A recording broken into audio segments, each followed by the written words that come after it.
நண்பர்களே, இன்னைக்கான குட்டி ஸ்டோரி. ஒரு முதியவர் ஒருத்தவங்க இறந்து போயிறாங்க. அவங்க உடம்ப அடக்கம் பண்ணுறதுக்காக ஏற்பாடுகள்லாம் நடந்துக்கிட்டு இருந்துச்சு.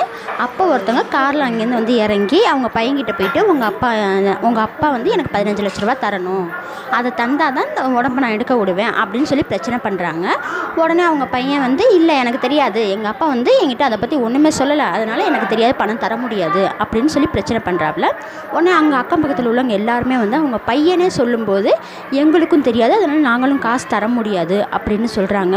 அப்போ அந்த கூட்டத்தில் ஒரு பொண்ணு வந்து, அதுக்கான பொறுப்பை நான் ஏற்றுக்கிறேன் அப்படின்னு சொல்லி கையில் காதில் உள்ள நகை எல்லாத்தையும் கழட்டி அவங்கள்ட்ட கொடுத்துட்டு, மீதி காசை வந்து நான் அப்புறமா தரேன் அப்படின்னு சொல்கிறாங்க. உடனே அந்த கடன்காரர் வந்து, இல்லைம்மா பரவாயில்ல நீயே வச்சுக்கோ, அதாவது உங்கள் அப்பாவுக்கு நான் தான் 15 லட்ச ரூபா தரணும், என் மேலே யார் உண்மையாக என்னோட மரணத்துக்கு அப்புறமா யார் என் மேலே உண்மையாக பாசம் இருக்காங்களோ அவங்கள கண்டுபிடிச்சி இந்த 15 லட்சத்தை நீங்கள் கொடுங்க அப்படின்னு சொன்னாங்க. அதனால நான் இதை உங்கள்கிட்ட ஒப்படைக்கிறேன்